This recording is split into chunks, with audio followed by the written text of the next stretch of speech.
22 नवंबर 2025 शाम को करीब 4 बजे रिकॉर्ड हुआ यह सीसीटीवी फुटेज पंजाब जलंधर के पारस स्टेट का है, जिसमें यह ब्लैक ड्रेस पहने मासूम सी बच्ची अपनी फ्रेंड सहज के घर की ओर जाती हुई दिखाई दे रही है। एंड शूज से अनकंफर्टेबल होने के कारण पहले यह एक कार के पास रुकती है और अपने शूज को फिक्स कर सीधा अपनी फ्रेंड सहज के घर की डोरबेल बजाती है।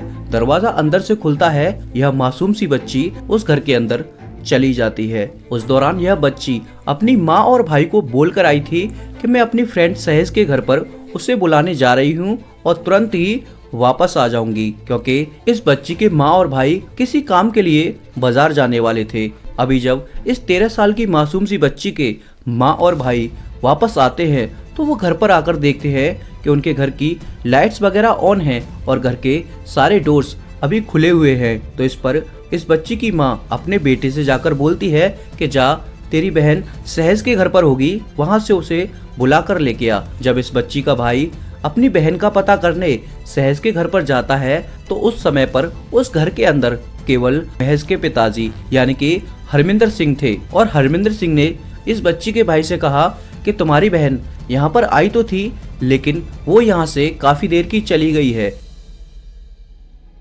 क्योंकि अभी घर पर सहज भी नहीं है। सहज अपनी माँ के साथ किसी प्रोग्राम में लुधियाना गई हुई है। तो हरमिंदर सिंह की यह बात सुन इस मासूम सी बच्ची का भाई तुरंत ही वापस आकर यह सारी बातें अपनी माँ को बताता है। अभी कुछ समय के लिए दोनों माँ बेटे उस बच्ची का इंतजार कर रहे हैं कि शायद पास में ही किसी पड़ोस के यहाँ गई होगी, जल्द ही वापस आ जाएगी।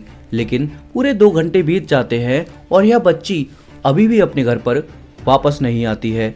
अब इस सब से परेशान हो जब बच्ची की माँ आस पड़ोस में जाकर पूछना शुरू करती है तो किसी को भी ये नहीं पता था कि आखिर यह मासूम बच्ची कहाँ चली गई। अभी इसके बाद सभी मोहल्ले वाले इकट्ठा हो, जितने भी घरों में सीसीटीवी कैमरास लगे हुए थे उन सभी सीसीटीवी रिकॉर्डिंग्स को चेक करना शुरू करते हैं। तो जिसमें शाम 4 बजे की सीसीटीवी फुटेज में दिखाया जाता है कि ये मासूम सी बच्ची अपनी फ्रेंड सहज के घर पर जाती हुई तो दिखाई दी है, लेकिन बाहर निकलती हुई नहीं दिखाई दी है। तो इस पर कुछ मोहल्ले वाले हरमिंदर सिंह के घर पर जाकर जब इस बारे में पूछते हैं तो हरमिंदर सिंह हर बार सेम ही जवाब देते हैं कि हाँ, वो बच्ची आई तो थी, लेकिन मेरी बेटी सहज के ना होने के कारण वह यहाँ से काफी देर की चली गई है। अभी इस तरह से हरमिंदर के बार बार मना करने पर उस बच्ची की माँ पास के ही थाने में जाकर अपनी बेटी की मिसिंग कंप्लेन करा देती हैं। एंड बस्ती बाबा खेल पुलिस स्टेशन से एएसआई मंगतराम के साथ 2 पुलिसकर्मी भी आते हैं। पुलिस के आ जाने पर मोहल्ले वालों के द्वारा जब पुलिस को सीसीटीवी फुटेज दिखाई जाती है तो एएसआई मंगतराम उन दोनों पुलिस वालों के साथ जाकर हरमिंदर के घर पर पूछताछ करना शुरू करते हैं। एएसआई मंगतराम केवल फॉर्मेलिटी के लिए ही जाकर पूछते हैं क्या इस घर में वह मासूम सी बच्ची आई थी। तो इस पर हरमिंदर सिंह का फिर से वही सेम जवाब था कि बच्ची आई तो थी, लेकिन काफी देर की चली गई है। अब मोहल्ले वालों के ज्यादा प्रेशर में आने के बाद एएसआई मंगतराम फॉर्मेलिटीज के लिए उसके घर की एक अलमारी और एक रूम को चेक कर ही वापस आ जाते हैं। और यहीं पर उस बच्ची की मां का कहना है कि पुलिस ने इस केस को बिल्कुल भी सीरियस नहीं लिया था। जहां तक के इन्वेस्टिगेशन के दौरान एएसआई मंगतराम जब 2 पुलिस कर्मियों के साथ इसके घर पर गए थे तो जो 2 पुलिस कर्मी थे वो उसके बेड पर बैठ चाय पी रहे थे। अब पुलिस और हरमिंदर सिंह के ऊपर मोहल्ले वालों का गुस्सा काफी बढ़ गया था।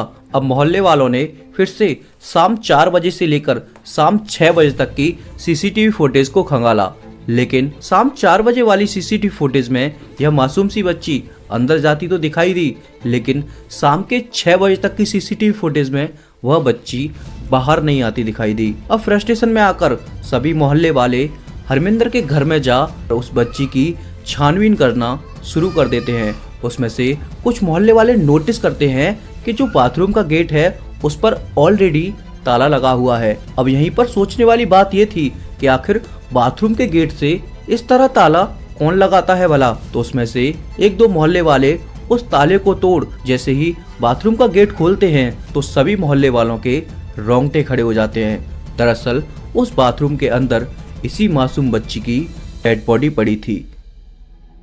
एंड जब इस बच्ची की माँ ने अपनी बेटी को इस हाल में देखा तो उस माँ की तो दुनिया ही उजड़ गई थी। वो माँ तुरंत वहीं पर बेहोश हो जाती है और मोहल्ले वाले उसकी मां को होश में लाने की कोशिश करते हैं और उसके बाद उस बच्ची की बॉडी को बाहर निकाला जाता है।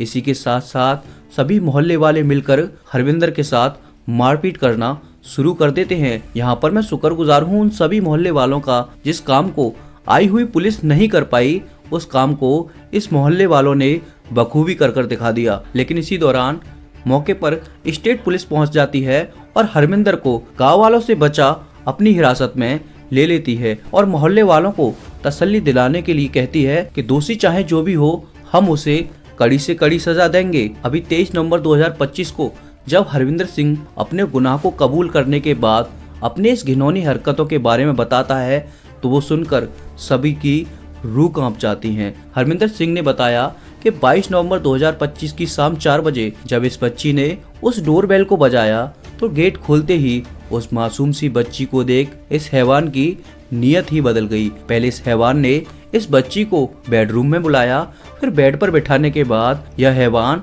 इस मासूम बच्ची के साथ दरिंदगी करने लगा और उस दौरान जब यह मासूम बच्ची चीखने चिल्लाने लगी तो इस दरिंदे ने उस बच्ची के मुंह में कपड़ा घुसा उसके मुंह को ही बंद कर दिया। लेकिन बेचैन फड़फड़ाती रही यह मासूम सी बच्ची जब हाथ पैरों को फेंकती रही तो इस दरिंदे का उस बच्ची पर काबू ना आने के कारण उसकी गला घोट हत्या कर देता है और हत्या करने के बाद ये दरिंदा उस मासूम सी बच्ची के साथ रेप करता है। और यह सब करने के बाद हरमिंदर को अच्छे से पता था कि मोहल्ले वाले इस बच्ची को ढूंढते ढूंढते उसके घर तक जरूर आएंगे, इसीलिए इसने पहले ही प्लान बना लिया था कि वो अपने एक दोस्त की कार लेकर इस बच्ची की लाश को उसकी डिग्गी में रख कहीं बाहर फेंक देगा। मैं फिर से कहूंगा कि मैं शुक्रगुजार हूँ इस मोहल्ले वालों का जिन्होंने इस हैवान को इसके प्लान में सक्सेस नहीं होने दिया, क्योंकि अगर आज ही इस प्लान में सक्सेस हो जाता तो पता नहीं इस मासूम बच्ची जैसी और कितनी बच्ची इसकी शिकार बन जाती, क्योंकि ये हैवान पहले से ही बच्चों बच्चियों की स्कूल बस चलाता था, जिन बच्चों के पेरेंट्स इस पर भरोसा कर अपने सभी बच्चों को